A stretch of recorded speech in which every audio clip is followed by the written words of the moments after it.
नमस्कार मित्रों, मैं हूं डॉक्टर हरिनिवास।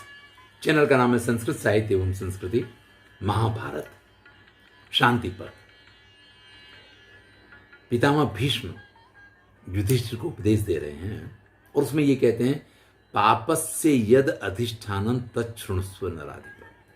पाप का जो मूल है ना, जहां से पाप की शुरुआत होती है, आज मैं आपको वो बता रहा हूं। तो क्या है?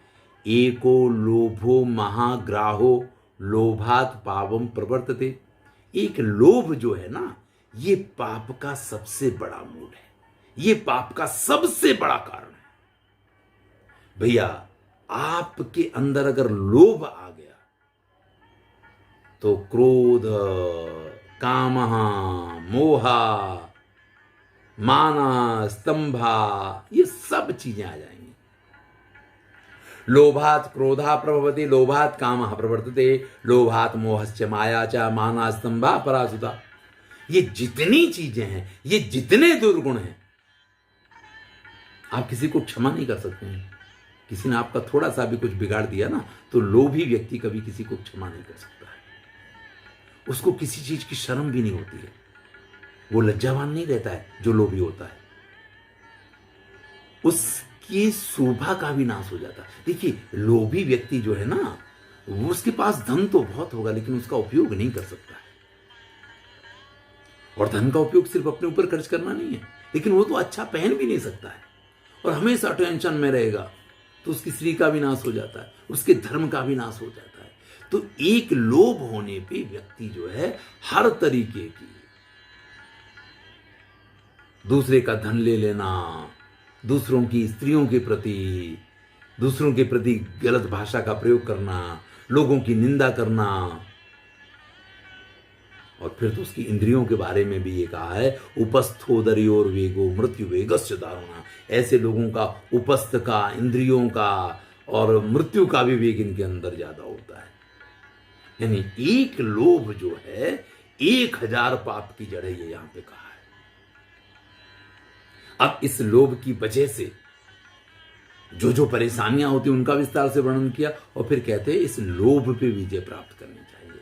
और इसके लिए तरह तरह के उपाय बताए गए हैं कि व्यक्ति को श्रम, दम और जो चीजें हैं उन सब का प्रयोग करना चाहिए।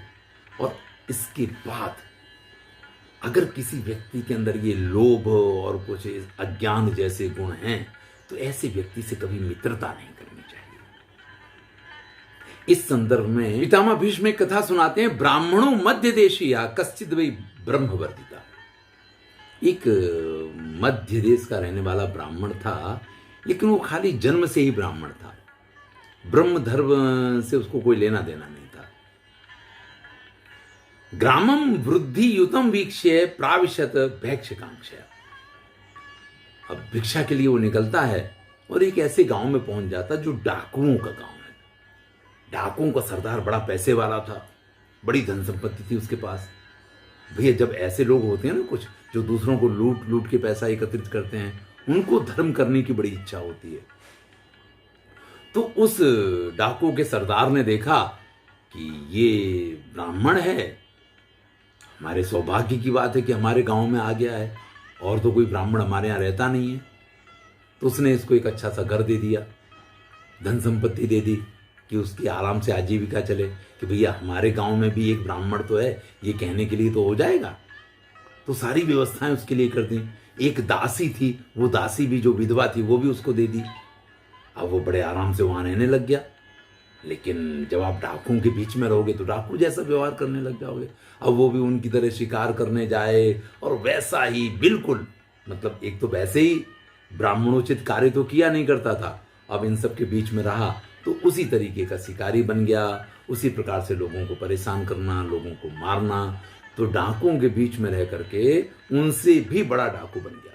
अब एक दिन की बात है, एक ब्राह्मण युवक जो है, उसका बाल सखा था, वो घूमने निकला और घूमते घूमते उसी गांव में आकर के पहुंच गया। अब उसको संध्या का समय हो गया था, तो उसने कहा कि कहीं रुकना है, कुछ खाना पीना पड़ेगा। तो वो ढूंढने लग गया कि इस गांव में कोई तो ऐसा एक आध घर तो होगा जो किसी पवित्र व्यक्ति का हो, जो डाकुओं का ना हो। तो पूरे गांव में पता किया तो पता चला कि एक ब्राह्मण का घर है। अब वहां जाकर के पहुंच गया वो प्रतीक्षा कर रहा है कि ब्राह्मण देव वापस आए। जब उसने देखा कि अरे ये तो गौतम है, मेरा बाल सखा है, तो उसको बड़ा अच्छा लगा। लेकिन जब उसने उसकी स्थिति देखी कि मरा हुआ एक हंस उसने कंधे पे रख रखा है, पूरे कपड़े उसके खून से लथपथ हो रहे हैं, धनुष बाण उसने ले रखा है, तो कहता किमिदम कुरुषे मोहात विप्रस्तम किम कुलुद्वा। अरे तुम्हारा तो ब्राह्मण कुल में जन्म हुआ है, मध्य देश के रहने वाले उत्तम ब्राह्मण कुल में जन्मे, 10 भावम गतम गतम। अरे इस प्रकार से तुम ये डाकू कैसे बन गए? भैया ये तो कुछ तुम्हें शोभा नहीं देता है, ये तुम क्या करने लग गए? तुमको अपने पूर्वजों के पुण्यों की किसी बात की कोई परवाह नहीं है। वो मित्र आया था तो मित्र को देख करके गौतम को भी बड़ा अच्छा लगा कि मेरा बाल सखा आया है। उसने बड़ा प्रयत्न किया, लेकिन वो ब्राह्मण अपने धर्म का पालन करने वाला, उसने इसकी मित्रता का परित्याग कर दिया। रात को वहां रुका जरूर, लेकिन ना उसने कुछ खाया ना उसने कुछ पिया, और इसी प्रकार से प्रातः काल होते वो 2 बात कहता हुआ कि ब्राह्मण हो और ब्राह्मण के धर्म का अगर पालन करो तो ये अच्छा है। इस प्रकार से अपने जीवन में जीने का कोई अर्थ नहीं है, इतना कहकर के वो तो चला जाता है। गौतम को बड़ा बुरा लगा, वो भी विचार करता है कि नहीं मुझे कुछ करना चाहिए, वहां से निकल पड़ता है। आगे चलता है, एक वैश्य लोगों की टोली मिल जाती, व्यापारियों की टोली मिल जाती है, उसमें शामिल हो जाता कि चलो कहीं से मैं धन एकत्रित करूंगा और फिर से अपने घर परिवार को बसाऊंगा और नए सिरे से अपना जीवन शुरू करूं। अब इस विचार के साथ वो निकल तो पड़ता है, लेकिन एक रात्रि जहां पे सभी व्यापारी रुके थे, हाथियों की झुंड ने आक्रमण कर दिया और बहुतों को मार डाला। सब इधर उधर भागे, वो भी अपने प्राण बचा करके गौतम भागा और जंगल की किसी ऐसी जगह पे पहुंच गया जहां से अब उसको यही नहीं पता है कि मुझे जाना कहाँ है। व्यापारी सब समुद्र की तरफ जा रहे थे, व्यापार करने के लिए समुद्र की तरफ जाते हैं। अब इनको कुछ पता ही नहीं था, ये जंगल में भटकते भटकते भटकते भटकते फिर इनको एक रास्ता मिला जो समुद्र की तरफ जा रहा था। उस रास्ते पे चलना शुरू करते हैं तो एक ऐसे सुंदर वन में पहुंच जाते हैं जहां बहुत सुंदर एक वट वृक्ष था, जहां बहुत सारे पक्षी, वहां का पूरा वातावरण जो है वो बिल्कुल जैसे नंदनवन हो, स्वर्गीय वातावरण। अब उस न्यग्रोध वृक्ष के नीचे पहुंच करके ये विश्राम करने लग जाते हैं। सुगंधित पवन बह रही है, इतनी सुंदर इनको नींद आती है, लेकिन रास्ते के थके थे, भूखे थे, प्यासे थे। थोड़ी देर विश्राम करने के बाद जब आंख खुली तो इन्होंने क्या देखा कि वहीं उसी वृक्ष के ऊपर एक पक्षी रहा करता है, वक है, नाम दिया हुआ है यहाँ पे नाड़ी जंग। तो नाड़ी जंग नाम का वो ब्रह्मा का मित्र हुआ करता, ऐसा बगुला जिसको महाप्राज्ञ, अत्यंत बुद्धिमान माना जाता, जो अत्यंत धार्मिक भी था, नित्य प्रति ब्रह्मा के साथ समागम के लिए जो जाया करता था, उनके साथ मुलाकात के लिए जो जाया करता था। वो ब्रह्मलोक से वापस आया, उसने देखा कि उनके यहाँ एक अतिथि आए हुए हैं, राजधर्म इस बगले का नाम है। तो राजधर्म उनका स्वागत करते हुए कहता है कि हमारा सौभाग्य है कि आप हमारे यहाँ आकर के पहुंचे हैं। इधर गौतम का ध्यान उस बगले पे कि ये बड़ा हृष्ट पुष्ट तंदुरुस्त है, अगर ये आज खाने को मिल जाए तो सारी रास्ते की थकान और सारी भूख सब कुछ मिट जाए। इधर उस राजधर्म ने तुरंत ही उसके लिए अग्नि प्रदीप्त की, अग्नि प्रदीप्त करके 2 मछलियां ला करके दी उसको कि उसका भाई भोजन हो जाए, और उससे कहा कि आज से आप हमारे मित्र हैं, सखा हैं, क्योंकि थोड़ी देर भी हम लोग साथ में रहें तो ये मित्रता हो जाया करती है। फिर उससे सब कुछ पूछा कि आप क्या, कैसे, कहाँ, क्यों इस तरीके से निकले हुए हैं। तो उसने बताया कि भैया बड़ी परेशानी है, वैसे तो मैं ब्राह्मण हूँ लेकिन मेरे साथ ऐसा कुछ हुआ है। तब वो राजधर्म, उसकी तो बड़ी पहुंच थी, ब्रह्मा जी के साथ जिसका स्वयं उठना बैठना है, तो कहता चतुर्विधा अर्थ सिद्धिर बृहस्पति मतम था। बृहस्पति कहते हैं कि व्यक्ति को अर्थ की सिद्धि 4 प्रकार से हुआ करती है। पारंपर्यात यानी परंपरा से बाप दादों की संपत्ति हो वो, दैवम कहीं उसका भाग्य अच्छा हो, कोई लॉटरी वॉटरी लग जाए इससे, काम्यम बड़ी मेहनत करता है व्यक्ति, कामनाएं करता है कि मुझे ऐसा बनना है और ऐसी सिद्धि करनी है, पराक्रम दिखाता है, प्रदर्शन करता है, तरह तरह की कोशिशें करता है, तो उसको संपत्ति की प्राप्ति होती है। मैत्रिमिति या मित्रता के माध्यम से उसको धन की प्राप्ति होती है। ये 4 माध्यम है। अब चूंकि आप हमारे मित्र हो गए हैं, इसलिए अब आप बिल्कुल भी परेशान ना हो। प्रादुर्भूतोस्मि ते मित्रम सुहृदत्वम च मम त्वयि। आप मेरे मित्र बन गए, मैं आपका मित्र बन गया हूं, तो कल मैं आपकी इस सब चीज का इंतजाम कर दूंगा। बड़ा प्रसन्न हो गया, रात्रि को सो गया। प्रातःकाल जब उठा तो उस राजधर्म ने कहा कि भाई यहां पे विरूपाक्ष नाम का एक राक्षस मेरा मित्र है, यहां से कुछ 3 योजन की दूरी पे है, आप उसकी नगरी में चले जाइए, मैं उसको बोल दूंगा और आपको जितना धन चाहिए उतना धन वो आपको दे देगा, आपकी सारी जिंदगी सुख और चैन से कट जाए, इसकी मेरी जवाबदारी है।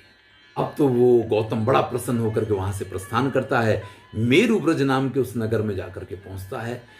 पर्वतों से घिरा हुआ बड़ा ही सुरक्षित नगर, यहां तो कहीं अंदर जाने का रास्ता ही नहीं दिखाई दे रहा है।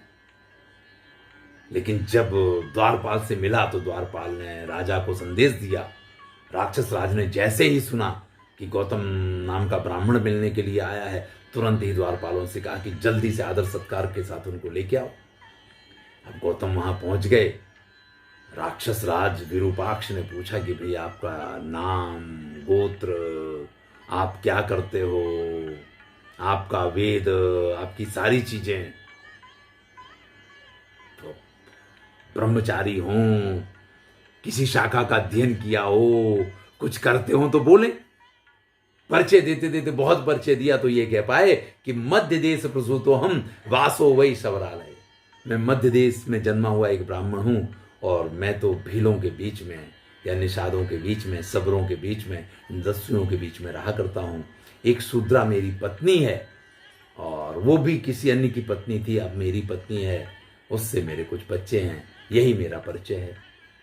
अब वो तो विरूपाक्ष सोचता ही तो बहुत बड़ी गड़बड़ हो गई, क्योंकि ऐसे व्यक्ति को दिया हुआ दान जो है ना, वो दाता को नरक में ले जाया करता है। लेकिन एक तरफ मित्र राजधर्म ने ये कहा है कि मुझे इसकी मदद करनी है, तो मैं क्या करूं? तो उसने एक रास्ता निकाला, उसने एक आयोजन किया, अनुष्ठान किया, और उस अनुष्ठान में बहुत सारे ब्राह्मणों को बुलाया कि भैया इतने ब्राह्मणों को दान देंगे ना, इसके साथ ही एक इस ब्राह्मण को भी दान दे दिया जाएगा, तो कम से कम वो पाप की कक्षा में ना आए। बड़ा सुंदर आयोजन हुआ, ब्राह्मणों को भोजन करवाया गया, सोने की थालियों में भोजन करवाया गया, फिर उनको दक्षिणाओं के ढेर लगा दिए गए कि भैया तुमसे जितना उठाया जाए इतना यहां से उठा लो। अब गौतम ने एक बड़ा सा सोने का ढेर जो है वो भर लिया, बांध लिया, और फिर कहा कि जिन बर्तनों में आपने खाया वो बर्तन भी आपके हुए, तो सोने के वो बर्तन भी उसने ले लिए। फिर सबको विदा किया, तो दक्षिणा भी दे दी गई, भोजन भी करवा दिया गया। अब वहां से वो प्रस्थान करता है, वहीं उसी राजधर्म नाम के बगुले के पास जाकर के पहुंचता है, रात्रि को वहां विश्राम करता है। लेकिन उसके मन में एक बात आती है कि देखो इतना सोना है, इतना वचन है, इसको उठा के चल रहा हूं, बड़ी थकान लग रही है, ऐसे में रास्ते में भूख तो लगेगी, और भूख लगेगी तो मैं क्या खाऊंगा? तो उसके दिमाग में फिर वही बात आई कि अगर इस बगुले को मार लो तो इसमें बड़ा मांस है और आराम से पूरा रास्ता बड़ी शांति से कट जाएगा। वो बगुला इस चीज से बिल्कुल अनभिज्ञ, वो तो उसको मित्र मानता, और आज जब वो सोया तो उसी के पास वो बगला भी सो जाता है कि भाई मित्र कल तो चला जाएगा, आज इसका सानिध्य ले लें। रात्रि के समय उस सोते हुए बगले को वो जो गौतम नाम का ब्राह्मण है वो मार देता है। दूसरे दिन जब वो राजधर्म उस राक्षस विरूपाक्ष के यहां नहीं पहुंचा तो राक्षस ने कहा कि आज तक ऐसा हुआ नहीं है, कभी भी ऐसा नहीं हुआ कि मेरा मित्र मुझसे मिलने ना आए। उनका नित्य का नियम है कि वो ब्रह्मा जी की सभा में जाते हैं और ब्रह्मा जी की सभा से वापस आते समय मुझसे मिलने अवश्य आते हैं। चलिए एक दिन निकल गया, दूसरे दिन भी जब राजधर्म नहीं आया तब तो विरूपाक्ष ने अपने पुत्र को भेजा कि जल्दी से जाओ, जाकर के पता करो, मुझे लगता है कि वो जो गौतम नाम का ब्राह्मण हमारे यहां आया था वो आंख में ही उसकी में पाप था, वो अत्यंत लोभी, अत्यंत लालची था।